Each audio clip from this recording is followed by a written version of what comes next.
بسم اللہ الرحمن الرحیم۔ السلام علیکم۔ میں بیوہ تھی اور گاؤں میں میرا بانجا شہر پڑھنے کے لیے آ گیا۔ وہ میرے بچوں کو بھی پڑھا دیتا۔ وہ مجھے بہت اچھا لگنے لگا تھا، لیکن وہ مجھ سے بہت شرماتا تھا۔ لیکن عجیب بات یہ تھی کہ وہ رات کو جلدی ہی کمرہ بند کر دیتا اور کمرے میں پتہ نہیں کیا کرتا۔ ایک دن میں اس کے کمرے میں چھپ گئی، پھر یہ دیکھ کر میرے تو قدموں تلے سے زمین ہی نکل گئی۔ وہ تو میرے شوہر کی اچانک موت نے ہماری زندگیوں کو ویران کر کے رکھ دیا تھا۔ میری دونوں بیٹیاں جو چڑیوں کی طرح چہچہاتی تھی بالکل خاموش رہنے لگی۔ اپنے باپ کی جدائی نے انہیں توڑ کر رکھ دیا تھا۔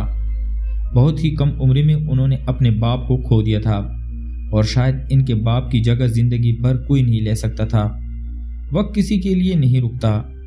میں اور میری بیٹیاں بھی وقت کے ساتھ ساتھ صدمے سے نکل آئے، لیکن ہماری زندگی اب پہلے جیسی نہیں رہی تھی۔ گھڑی کی سوئیوں کی ٹک ٹک پر ہم بس اپنے کام کرتے چلے جا رہے تھے۔ ایسا لگتا تھا کہ جیسے کسی نے ہماری زندگی کے سارے رنگ مٹا دیے ہیں۔ اور پھر میرا بھانجا خرم شہر پڑھنے کے لیے آیا تو میرے سونے سے گھر میں جیسے رونق آ گئی۔ گھر میں چائے ویرانی ختم تھی اور میری چڑیاں دوبارہ چہکنے لگی تھیں۔ خرم نے میری بیٹیوں کو دوبارہ جینا سکھا دیا تھا، لیکن وہ مجھ سے بہت ہی زیادہ شرماتا تھا۔ میرے بچوں سے اس کی جلد ہی بہت اچھی دوستی ہو گئی اور وہ سب مل کر گھر میں رونق لگا دیتے، اور اپنی بیٹیوں کو کلکلاتا دیکھ کر میں جیسے دوبارہ سے جی اٹھی تھی۔ میں بہت کم عمر میں ہی بیوہ ہو گئی تھی۔ میری شادی کو 8 سال ہی گزرے تھے اور میری 2 چھوٹی بیٹیاں تھیں۔ ہماری خوشیوں کی عمر بہت چھوٹی ثابت ہوئی تھی، اور میرے شوہر ایک کارخانے حادثے میں مجھے چھوڑ کر ہمیشہ کے لیے چلے گئے۔ اسی ایک حادثے نے ہماری پوری زندگی بدل کر رکھ دی۔ اپنے شوہر کی یوں بچھڑ جانے پر میں پوری طرح ٹوٹ گئی تھی، لیکن مجھے اپنی بیٹیوں کے لیے زندہ رہنا تھا۔ بیوہ ہونے کے بعد میں نے فیصلہ کر لیا تھا کہ میں اب دوسری شادی کبھی نہیں کروں گی، اور اپنی بچیوں کے سر پر سوتیلے باپ کا سایہ نہیں پڑنے دوں گی۔ اپنی بیٹی کے معاملے میں میں بہت ہی احساس تھی اور کسی پر بھی بھروسہ نہیں کرتی تھی، اسی لیے میں نے ایک اسکول میں نوکری کر لی۔ صبح میں اپنی بچیوں کو اسکول روانہ کر دیتی اور خود بھی اسکول چلی جاتی، اور واپسی میں میں انہیں اپنے ساتھ ہی لے آتی۔ میں نے زندگی میں اتنا بڑا نقصان اٹھایا تھا کہ میرا دل مضبوط ہو گیا تھا، اور اب میں اکیلی ہی زندگی گزار رہی تھی۔ ایسے میں جب خرم ہماری زندگی میں آیا تو جیسے زندگی میں نئے رنگ سے بھر گئے۔ میرے لیے وہ بالکل میرے بچوں جیسا ہی تھا۔ وہ کالج کی تعلیم کے لیے شہر آیا تھا، اور میں نے اس سے کہا تھا کہ وہ میری بچیوں کو بھی پڑھا دیا کرے تاکہ مجھے بھی کچھ وقت آرام کا مل جائے۔ خرم بہت ہی نیک اور فرما بردار بچہ تھا۔ کبھی میرے آگے آنکھ نہ اٹھاتا، بلکہ ہمیشہ سر جھکا کر بات کرتا، اور مجھے اس بات پر بہت خوشی محسوس ہوتی کہ میری نند نے اس کی بہت اچھی تربیت کی ہے۔ خرم دراصل میری نند کا بیٹا تھا، یعنی میرے شوہر کا بھانجا تھا۔ خرم نے میری دونوں بچیوں کو پڑھانا شروع کر دیا تھا، اور جب سے خرم انہیں پڑھا رہا تھا وہ دونوں پڑھائی میں بہت ہی اچھی ہو گئی تھیں۔ ان کے تمام ٹیسٹ میں بہت اچھے مارکس آ رہے تھے، ورنہ اپنے باپ کو کھو دینے کے بعد تو ان دونوں کی پڑھائی بالکل ہی خراب ہو گئی تھی۔ اسکول سے بھی ان دونوں کی کمپلین آنے لگی تھی، لیکن خرم نے آتے ہی ان دونوں کی پڑھائی کو بہت اچھے سے سنبھال لیا تھا۔ وہ ساری شام ان دونوں کو پڑھاتے پڑھاتے اپنی ہی پڑھائی بھی مکمل کر لیتا، اور میں ان کے قریب بھی بیٹھ کر اپنے اسکول کا کام کرتی۔ میرے اور بچوں کے ساتھ ہی خرم بھی کالج کے لیے نکل جاتا، اور ہمارے واپس آنے کے بعد ہی گھر لوٹتا۔ خرم کے آنے تک میں کھانا تیار کر چکی ہوتی، لیکن وہ ہمیشہ اپنے کمرے میں بیٹھ کر اکیلے کھانا کھاتا۔ اسے مجھ سے بہت ہی زیادہ شرم محسوس ہوتی تھی، اور میں نے بھی اس کے ساتھ زبردستی نہیں کی تھی۔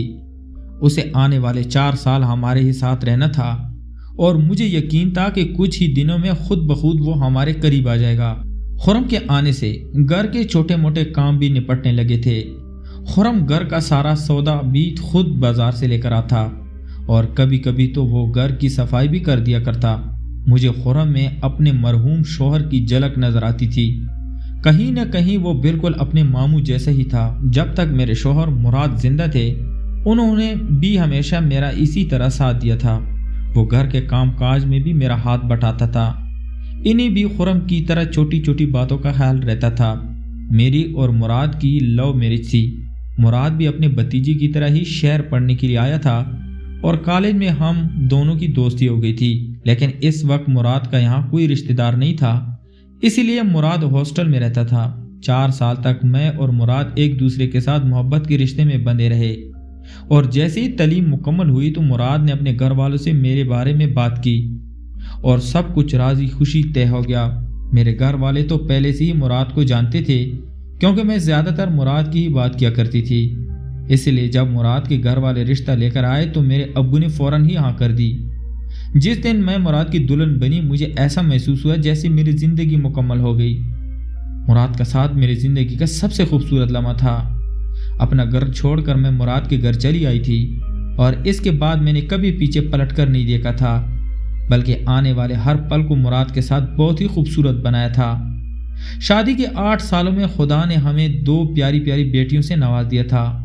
मुराद ने शादी से पहले ही शहर में नौकरी कर ली थी और हमने शहर में ही घर लिया था, इसलिए मुझे कभी गांव जाना ही नहीं पड़ा। मुराद की बड़ी बहन खतीजा कभी कभी हमसे मिलने आ जाती और खुरम खतीजा का ही बेटा था। मेरी शादी के वक्त तो खुरम की उम्र 9 बरस के करीब थी, लेकिन अब वो एक 17 साल का नौजवान बन गया था। शादी के बाद मैं और मुराद 1-2 दफ़ा ही गांव गए थे, लेकिन मुझे गांव की ज़िंदगी बहुत ही मुश्किल लगी थी, इसलिए हम दोबारा गांव नहीं गए थे। ज़िंदगी बहुत ही अच्छी गुजर रही थी, किसी भी चीज़ की कोई कमी नहीं थी। बेटियों की पैदाइश के बाद तो खुरम ने अपनी नौकरी में भी तरक्की हासिल कर ली थी, लेकिन किस्मत को शायद कुछ और ही मंजूर था। ऐसी एक सुबह मुराद मुस्कुराता हुआ नौकरी के लिए घर से गया था और फिर लौटकर वापस नहीं आया था, बल्कि थोड़ी देर में ही मुझे इत्तला मिली कि मुराद का कार एक्सीडेंट हो गया। यह खबर मेरे लिए किसी क़यामत से कम नहीं थी। मैं फ़ौरन अस्पताल के लिए दौड़ पड़ी थी और गांव भी फ़ोन कर दिया था, लेकिन शायद मुराद हमारे रिश्ते की इतनी ही उम्र लिखवा कर लाया था और इसीलिए वो आने वाले कुछ ही घंटों में मेरा साथ छोड़ गया था। आज भी मुझे जब वो दिन याद आता है तो मेरे रंगूटे खड़े हो जाते हैं। अपनी आंखों के सामने मैंने अपनी ज़िंदगी की साथी को खुद से बिछड़ते देखा था। अब भी आंखें बंद करते ही इसी का चेहरा मेरे आंखों में घूमता था। मुराद ने जाने से पहले मुझसे वादा लिया था कि मैं इनकी बेटियों को बहुत अच्छे से पाल पोस कर बड़ा करूंगी और मैं इसी वादे को निभाने की कोशिश कर रही थी। मुराद की बहन खतीजा भी मुराद की अचानक मौत पर टूट कर आ गई थी, क्योंकि मुराद की वालिदैन अब हयात नहीं रहे थे और मुराद ही खतीजा का अखलौता सहारा थे। मुराद के इंतकाल के बाद खतीजा ने हमारे घर आना बहुत कम कर दिया था। वो जब कभी आती तो अपने भाई को याद करके फूट फूट के रोने लगती, इसीलिए मैं खुद ही खतीजा से फ़ोन पर बात कर लिया करती थी। यूँ तो खतीजा उम्र में मुझसे काफ़ी बड़ी थी, लेकिन मुराद इन्हें खतीजा ही कहा करता था, इसीलिए मैं भी यही कहती थी। मुराद की बहन खतीजा का अखलाक बहुत ही अच्छा था और मुझे बहुत ही पसंद थी। जब उन्होंने मुझसे खुरम की पढ़ाई के लिए उसे शहर भेजने की बात की तो मैंने खुद ही खतीजा से कहा कि वो खुरम को हॉस्टल में भेजने के बजाय हमारे घर भेज दें। मेरा घर खुरम के मामू का ही तो घर था और यूं मुझे भी किसी का साथ मिल जाता। मेरी बात सुनकर तो जैसे खतीजा की मुश्किल ही हाल हो गई, क्योंकि वो खुरम को अकेले हॉस्टल भेजने हुई घबरा रही थी। खतीजा ने मुझे बताया था कि खुरम एक बहुत ही सीधा साधा और शर्मीला लड़का है और वो बहुत जल्दी किसी से घुलता मिलता भी नहीं, और मैंने खुद भी देख लिया था कि इसे हमारे घर आए 1 महीना हो गया था, लेकिन उसने अभी तक मुझसे ठीक तरह से बात भी नहीं की थी, बल्कि जैसी मैं उससे कोई बात करती तो वो शर्म से सर झुका लेता और रात को भी जल्दी अपने कमरे में जाकर बंद हो जाता, जबकि मैं और मेरी बेटियां लाउंज में बैठकर रात को एक साथ टीवी देखा करती थी, लेकिन वो कभी भी हमारे साथ नहीं बैठता। मेरी दोनों बच्चियों की खुरम से इतनी अच्छी दोस्ती हो गई थी कि वो खुरम के कॉलेज से आने के बाद सारा दिन उसके साथ चिपकी रहती। मेरी छोटी बेटी आलिया तो हर वक्त उनके कंधों पर चढ़कर बैठी रहती। खुरम भी उससे बहुत ही ज्यादा लाड करता था और रोज ही उसके लिए चॉकलेट लेकर आता था। मैंने कई दफा खुरम को मना भी किया था, लेकिन अगले दिन वो फिर चॉकलेट ले आता। पिछले कुछ दिनों से मेरी तबीयत बहुत ही खराब रही थी और मुझे कुछ समझ नहीं आ रहा था, लेकिन मैंने अपनी तबीयत के बारे में किसी से कुछ भी नहीं कहा।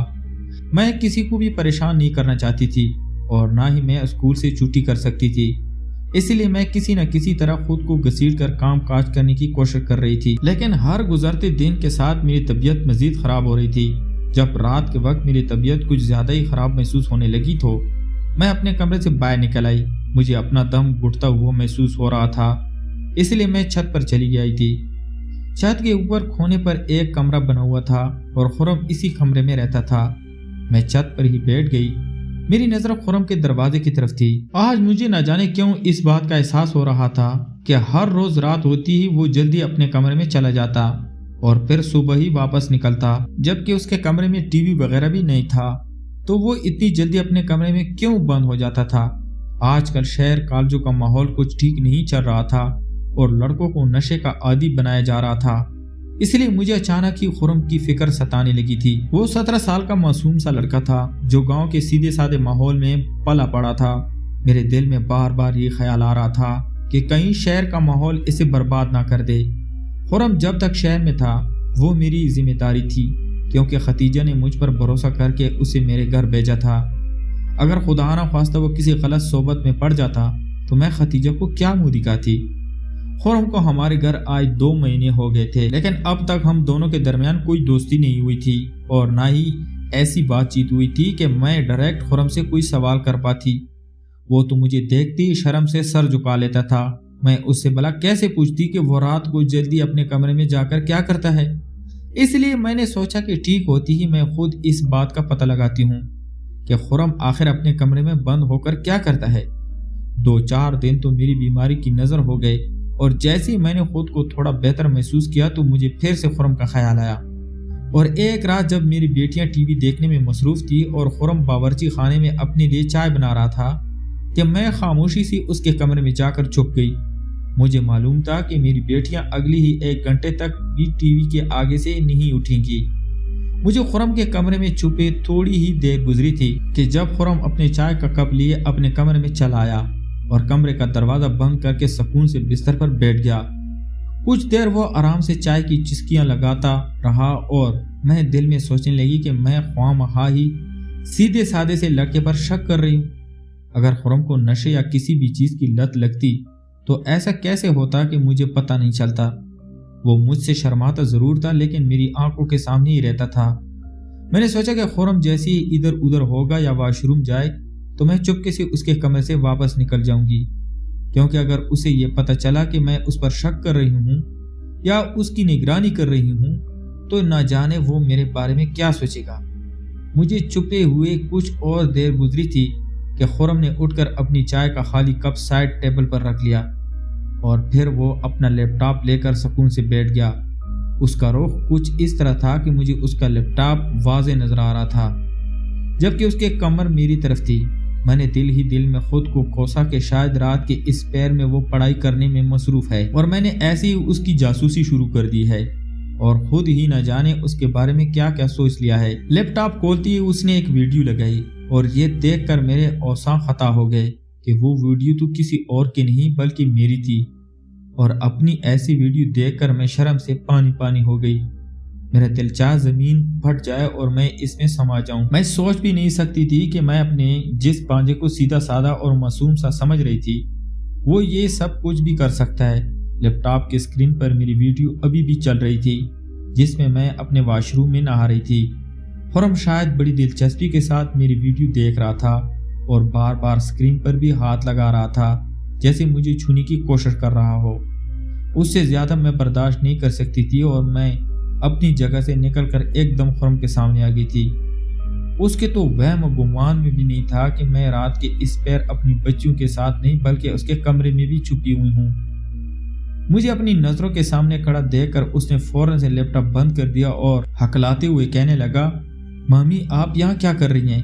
मैंने एक जोरदार थप्पड़ उसके चेहरे पर रसीद किया और उसे कहा कि मैंने अपनी वीडियो देख ली है और मैं जान गई हूँ कि इसने चोरी चुपकी मेरी वीडियो बनाई है। मेरी बात सुनकर खुरम ने अपना सर झुका लिया और कोई जवाब ना दिया। मैंने उसे गिरबान से पकड़ लिया।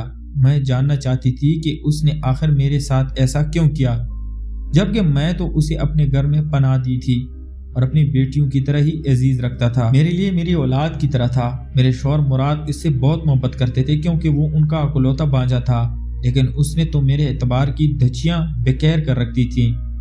उसने कब कैसे और किस तरह मेरी वीडियो बनाई थी मुझे तो इस बात का इल्म नहीं था।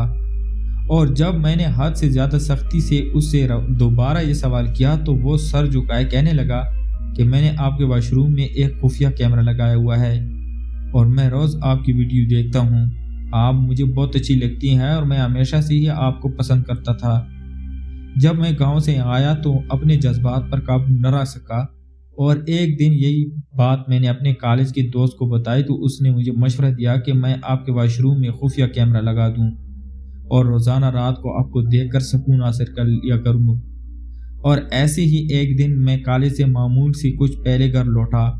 آپ اس وقت تک گھر واپس نہیں لوٹی تھی اور اسکول میں ہی تھی، اور اسی بات کا فائدہ اٹھاتے ہوئے میں نے آپ کے واش روم میں کیمرہ چھپا دیا۔ وہ سر جھکائے بڑی ڈٹائی سے اپنے گناہ کا اظہار کر رہا تھا اور میں اس کے اس ہمت پر حیران تھی۔ میں نے بہت دکھ سے اس سے پوچھا کہ تمہیں ایسا کرتے ہوئے بالکل بھی شرم محسوس نہیں ہوئی؟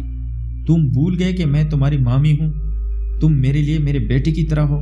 میری بات سن کر وہ ہنس پڑا اور ہنستے ہوئے کہنے لگا کہ آپ کی غلط فہمی میں جی رہی ہے، آپ کے شوہر کا انتقال ہو چکا ہے اور اب آپ میری مامی نہیں رہی، اور اگر ماموں زندہ بھی ہوتے تو بھی آپ اور میں ایک دوسرے کے لیے غیر محرم تھے۔ میں جب سے شہر آیا آپ میری آنکھوں کے سامنے تھی اور میرے جذبات کا امتحان لیتی رہتی تھی۔ ایسے میں میرے لیے خود کو روکنا بہت ہی مشکل تھا، اور پھر جب میں کالج گیا تو وہاں میری دوست نے بتایا اور انہوں نے میری اندر کے جذبات کو مزید جگا دیا اور مجھے زندگی کا ایک ایسا رخ دکھایا جسے میں نے کبھی پہلے نہیں دیکھا تھا۔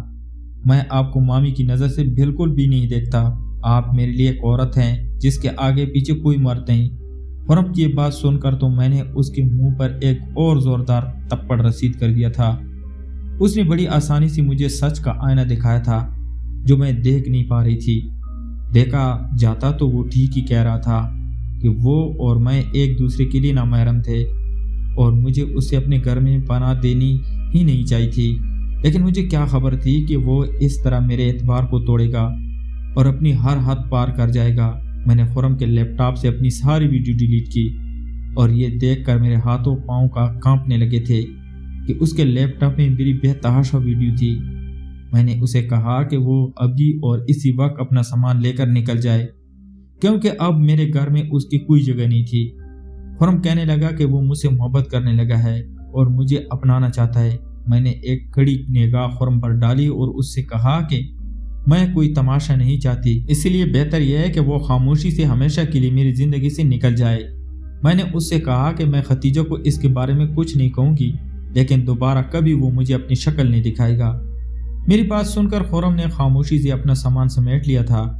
میں جانتی تھی کہ وہ عمر کے جس حصے میں ہے اس میں اکثر لڑکے جذبات میں آ کر غلط حرکتیں کر جاتے ہیں، لیکن مجھے ہرگز بھی اندازہ نہیں تھا کہ وہ اس قدر آگے نکل جائے گا۔ خرم نے رات کے اندھیرے میں خاموشی سے میرا گھر چھوڑ دیا تھا اور میں نے اپنی بیٹیوں کو اپنی آغوش میں لے لیا تھا۔ خرم خود تو چلا گیا تھا لیکن مجھے محرم اور نامحرم کے بیچ کا فرق اچھے سے سمجھ آ گیا تھا۔ میں جان گئی تھی کہ اللہ نے ہر رشتے میں اسی لیے حد رکھی ہے تاکہ انسان کو کوئی نقصان نہ اٹھانا پڑے۔ مجھے یقین تھا کہ جیسے جیسے خرم زندگی میں آگے بڑھے گا اسے اپنی غلطی کا احساس ہو جائے گا۔ میں نے ختیجہ کو اس بارے میں کچھ نہیں کہا تھا۔ خرم نے مجھے ایک بہت بڑا سبق سکھا دیا تھا۔ میں اب اپنی زندگی میں کبھی کسی نامحرم پر بھروسہ کرنے والی نہیں تھی۔ تو پیارے دوستو، میں امید کرتا ہوں آپ کو آج کی کہانی پسند آئی ہوگی۔ اگر آپ کو ہماری کہانیاں پسند ہے تو ہمارے چینل کو لائک اور سبسکرائب کریں۔ تو ملتے ہیں ایک اور انٹرسٹنگ سٹوری کے ساتھ، تب تک اپنا ڈھیر سارا خیال رکھیے گا۔ اللہ حافظ۔